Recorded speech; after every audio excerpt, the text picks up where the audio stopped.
INTUC జిల్లా అధ్యక్షుడిగా, సత్యసాయి జిల్లా అధ్యక్షుడిగా ఈరోజు కార్మిక వర్గాలు, కర్షక శ్రామిక వర్గానికి అండగా కాంగ్రెస్ పార్టీ ఎప్పుడూ ఉంటుందని ఈ సందర్భంగా తెలియజేస్తూ, ఏ కార్మికులకైనా, ఏ వ్యవస్థ ఉన్నటువంటి కర్షకులకైనా, శ్రామికులైనా, అటు రైతు కూలీలు కావచ్చు, ఉపాధి హామీ కూలీలు కావచ్చు, సాదాసీదా పనులు తీసుకున్నటువంటి బేల్దారి సంఘాలు, బేల్దారి కూలీలు కావచ్చు, ఎలక్ట్రీషియన్స్ కావచ్చు, ప్లంబర్స్ కావచ్చు, ఏ రకమైనటువంటి కార్మిక వ్యవస్థ ఏ వ్యవస్థలో ఉన్నా అక్కడ ఉన్నటువంటి కార్మికులకి అండగా నిలబడేటువంటి ఒక బాధ్యతాయుతమైనటువంటి ఒక పదవిని కాంగ్రెస్ పార్టీ ఇచ్చింది. కాబట్టి ప్రజలకి, శ్రామికులకు, కర్షకులందరికీ కూడా న్యాయం చేస్తామని చెప్పని, వారు ఏ రకమైన సమస్యలు ఉన్నా కూడా కాంగ్రెస్ పార్టీ ముందుంటే ఐఎన్టీసీగా మేము పనిచేసి వారికి న్యాయం చేస్తాము అని చెప్పి ఈ సందర్భంగా తెలియజేస్తా ఉన్నాను. ముఖ్యంగా ఇక్కడ ఉన్నటువంటి ధర్మవరం సత్యకుమార్ గారు ప్రాతినిధ్యం వహిస్తున్నటువంటి నియోజకవర్గం కావచ్చు, మంత్రిగా ఉన్నటువంటి జిల్లా ఇలాకా కావచ్చు, మరి ఒక చేనేత క్లస్టర్, మెగా చేనేత క్లస్టర్ తీసుకొచ్చి ధర్మవరం రూపురేఖలు మారుతా చెప్తున్నటువంటి వ్యక్తి, ఈ పెద్ద మనిషి ఈరోజు కనీసం నేతన్న నేస్తమైనటువంటి ఒక పథకాన్ని ప్రవేశపెట్టారు కూటమి ప్రభుత్వం. ఈ రోజు వరకు వాళ్ళకి ఖాతాల్లోకి డబ్బులు జమైనటువంటి దాఖలు లేవు.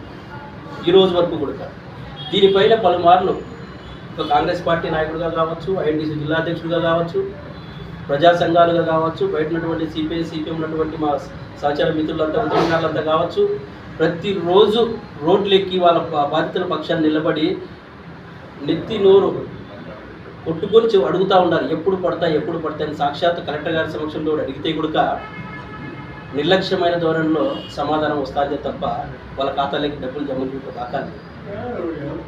మరి ఈ చేనేత, మెగా చేనేత క్లస్టర్ దేశంలో నెంబర్ 1 స్థాయిలో పెట్టాలని చెప్పినట్టు చెప్తున్న వ్యక్తి, అది ఇస్తున్న పథకం, అది ఏ పార్టీ పెట్టిన పథకం కాదు. అది నేతన్న హస్తము, లేదంటే ఇంకోటో వైసీపీ వాళ్ళు పెట్టినా, టీడీపీ వాళ్ళు పెట్టినా, కాంగ్రెస్ వాళ్ళని పెట్టినా అది పథకం కాదు.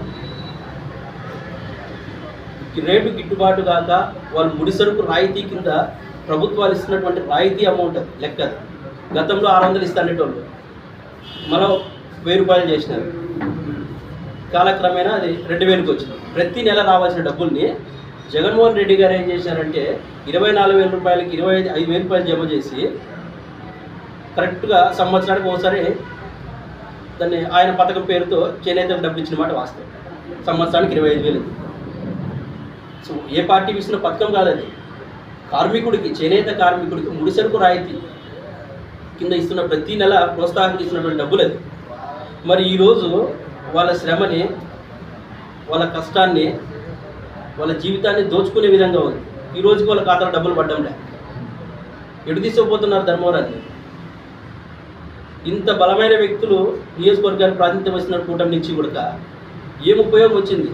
ఒక కార్మికుడికి ప్రభుత్వం ద్వారా అందాల్సినటువంటి ముడిసరుకు రాయితీ కింద రావాల్సిన డబ్బులు ఇప్పుడు ఇచ్చి నీకు 2 ఏళ్ళు 3 ఏళ్ళు అయినా కూడా మీరు ఏదైనా పరిస్థితుల్లో, దయనీయమైన పరిస్థితులు ఉన్నారని చెప్పంటే మీ కూటమికి ఓట్లు వేసిన పాపానికి వాళ్ళకి ఈ శాపాలు. ఇదేనా మీరు చేస్తున్నటువంటి లైటింగ్ ఇండియా అనేది? చేనేతల్ని క్లస్టర్, మెగా క్లస్టర్ ఏం ఉపయోగం వస్తుంది? చేనేత మెగా క్లస్టర్ పెడితే ఇంట్లో మగ్గం చేసుకున్న వ్యక్తికి ఇవ్వాల్సిన డబ్బులు ఇవ్వలేని పరిస్థితులు ఉన్నారు మీరు. మెగా చేనేత క్లస్టర్ తీసుకుని వచ్చి ఏ రకంగా ఉపయోగపడుతుంది సామాన్య కార్మికుడికి, చేనేత కార్మికుడికి? అసలే చేనేత బడాబాబుని కథ పక్కన పెట్టండి, దళితుల గురించి మనకు అవసరం లేదు. కేవలం చేనేత మగ్గం వేసిన కార్మికుల గురించే మేము మాట్లాడుతూ ఉన్నాం. ఒక్క రూపాయి ఏమన్నా వాళ్ళకి ఉపయోగపడే విధంగా చేస్తున్నారా మీరు? లేదు. కాబట్టి ఒక్కసారి విజ్ఞతతో ఆలోచించాలా కూటమి నాయకులు ఎవరైనా సరే. అంటే చేనేత క్లస్టర్ అని చెప్పంటారు. వాళ్ళు కొనబెట్టినది ఏముంది అధ్యక్ష? ఇల్లు అది వాళ్ళ నోటికాడ కూడా. అది ప్రతి నెల 2,000 రూపాయలు రావాల్సినటువంటి డబ్బులు. అది ఒక పథకం కింద అంట పెట్టి, స్కీమ్ కింద పెట్టేసి ఇప్పుడు స్కామ్లు చేసినారు. ఒకప్పుడు స్కీమే అది, కూటమి ప్రభుత్వం వచ్చాక స్కామ్ అయింది. డేటా లేదు అని చెప్పి, డేటా ఎందుకు లేదండి మీకు? గత ప్రభుత్వంలో జగన్మోహన్ రెడ్డి గారు చేసినప్పుడు అసిడ్ డేటా ఉంది కదా, మీరు ఫిల్టర్ చేయండి దాన్ని. అర్హులు ఎవరు ఉన్నారు, అనర్హులు ఎవరు ఉన్నారు, వాళ్ళ ప్రభుత్వం అవినీతి జరిగితే చర్య తీసుకోండి. అది లేకోకుండా డేటా ఉంది, 200 యూనిట్లు మేము ఇస్తూ ఉన్నాం కదా, 200 ఎవరికి ఇస్తున్నారు మీరు? దాని రెగ్యులరేషన్ ఉందా?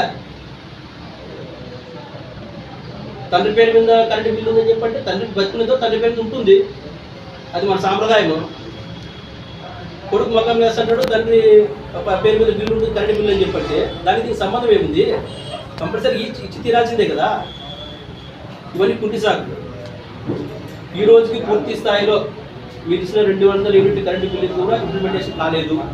దాని మీద కూడా చొరవ తీసుకోవాలని చెప్పని సవినయంగా విజ్ఞప్తి చెప్తా ఉన్నా కాంగ్రెస్ పార్టీ తరఫున. అట్లనే ఎవరైతే అవినీతి జరిగిందో దీంట్లో ఒకసారి ఆలోచించాల. అవినీతి జరిగిన సాక్షాత్తు కలెక్టర్ గారే చెప్తా ఉన్నారు ఆ విషయం. మొన్న మా సోదరులంతా కమ్యూనిస్ట్ సోదరులంతా నిరసన కార్యక్రమం తెలియజేస్తే కలెక్టర్ గారు ఒకటే మాట చెప్తా ఉన్నారు, సోమవారం నా పొద్దు డబ్బులు పడితే పడినట్లు, లేదంటే ఫైనాన్స్ లేదు, అకౌంట్లో డబ్బులు లేదు. అంటే ప్రభుత్వం దగ్గర డబ్బులు లేదని సాక్షాత్ కలెక్టర్ గారే చెప్తా ఉన్నారు ఆ విషయం. మరి మీరు ఏం చేస్తున్నారు కూటమి నాయకులు, అధినేత మహాసారథులు అంతా ఇక్కడ? మరి ఇదే బీసీ శాఖ మంత్రి సభ్యుడి మన సబితమ్మ గారు ఉన్నారు, అదే బాలచంద్ర గారు అని చెప్పని స్టేట్ ప్రెసిడెంట్ మన చేనేతలు విజయవాడలో పోయి కలిస్తే ఎందుకన్నా డబ్బులు వేస్తే మీరంతా తాగుతారని తాగి పాడు చేసేదానికే కదా, మీకు ఎందుకు డబ్బులు ఇవ్వాలని చెప్పి. ఇది జరిగి దాదాపు 7 నెలల పైన అవుతుంది. అంటే చేనేతల పట్ల, చేనేత కార్మికుల పట్ల, వ్యవస్థ పట్ల మీకున్న చిత్తశుద్ధి అది. మరి ఎవరిని అవమానించడానికి, ఎవరిని కించపరచడానికి మీరు ఇచ్చారు? అందులో భాగమే కదా ఈ పొద్దు మీరు డబ్బులు లేదని చెప్పండి. ఆమె చెప్పిన మాటకి మీరు డబ్బులు లేదని అదే సరిపోయింది. కాబట్టి ఇట్లనే ఉంటే మేము ఐఎన్టీసీగా కావచ్చు, కాంగ్రెస్ పార్టీగా కావచ్చు, ప్రజల పక్షాన తీవ్ర స్థాయిలో ఉద్యమాలు చేసి కూటమి ప్రభుత్వం మెడలు వంచైనా సరే వాళ్ళకి న్యాయం చేపిస్తాం. ఇంకా నెక్స్ట్ ఇక్కడ అత్యంత ప్రామాణికమైనది, విచారకరమైనటువంటి విషయం ఏమంటే 650-2వ సర్వే నెంబర్కు సంబంధించి ఆగని అక్రమ ఈ రోజు వరకు కూడా దాదాపు 2009 నుంచి 2026 వరకు దాదాపు 17 ఏళ్ల పాటు సుదీర్ఘంగా ఇది కొనసాగుతూనే ఉంది. మరి ఆ రోజు ఏం చేశారు? అందులో దీన్ని ఆసరాగా తీసుకొని సందులో సడేవేగా అధికారులు ఆడిన దాకా పాడింది పాట. దీన్ని ఆసరాగా తీసుకొని అరుకులు ఎంతమంది ఉన్నారు, అనర్హులు ఎంతమంది తేల్చనీకి మీకు ఎంత టైం కావాలా, ఏ రూపమైన మరి ఏ రకమైన రూట్ కావాలా మీకు? ఇంకా తేల్చాల్సిన బాధ్యత మీ మీద లేదా? ఎన్నాళ్ళని సాగదీసుకుంటూ పోతారు ఎపిసోడ్ మీరు? అంటే ఎవరి ఖజానా నింపడానికి మీరు సాగదీస్తూ ఉన్నారు దాన్ని. ఏ పార్టీ అధికారంలోకి వచ్చినా అదే లాబింగ్, అదే లోపాకర ఒప్పందమే. మరి అరువులకు ఎప్పుడు న్యాయం జరిగేది? అది ఒకసారి విజ్ఞత ఆలోచించండి అధికారులారా. ఎందుకు అని చెప్పంటే అయిన తప్పిది మొత్తం మీతోనే మొదలవుతుంది. మీరు ఇచ్చే తప్పిదాల వల్లనే అనర్హులంతా అందులోకి ఎంట్రీ కావాల్సి వచ్చిన పరిస్థితి వస్తాం. 75 మందికి అర్హులకి 75 ప్లాట్లు ఇస్తే ఈరోజు కలెక్టర్ గారు, ఆర్డీఓ గారు, గతంలో మహేష్ గారు ఆర్డీఓ గారు ఉన్నప్పుడు ఆయన తెలిస్తే 18 మంది అర్హులు ఉన్నారు, మిగతా 57 మంది అనర్హులు అని చెప్పి తేల్చినారు, స్టాపింగ్ ఆర్డర్స్ ఇచ్చినారు. మరి ఒక్కసారి ఆర్డీఓ గారు ఇచ్చిన తర్వాత సుపీరియర్ ఆర్డర్లుగా ఇది లేకుండా ఎమ్మెల్యే స్థాయి పార్టీల వాళ్ళు కావచ్చు, వీళ్ళు ఎంఆర్ఓలు కావచ్చు, వీళ్ళు ఎలా వెళ్తారండి దాంట్లోకి? ఆర్డీఓ గారు ప్రొఫెషన్ లిస్ట్లో పెట్టినారు దాన్ని, ఎవరు పోకూడదు అంటున్నారు, నిషిద్ధమైనటువంటి ప్లేస్ ప్రకటించాడు. మరి మీరు ఎందుకు పోయారు దాంట్లోకి?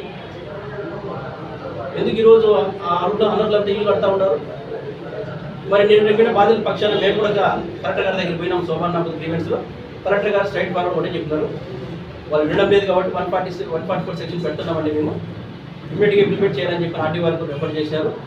అందులో భాగంగా ఆర్డీ వారు కూడా సహకరించి దాని మీద 144 కాదు 155 లోపలికి ఎంటర్ అని చెప్పిన దాని మీద 145 చెప్పని చెప్పడం జరిగింది.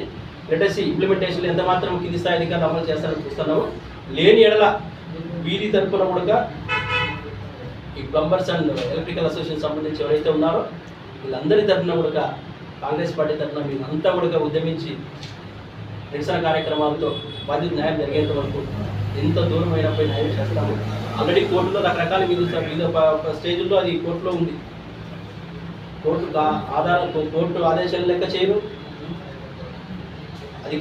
సుపీరియర్ అధికారి ఆదేశాలు లెక్క చేయరు. మరి దీని అందరికీ కారణం ఎవరు?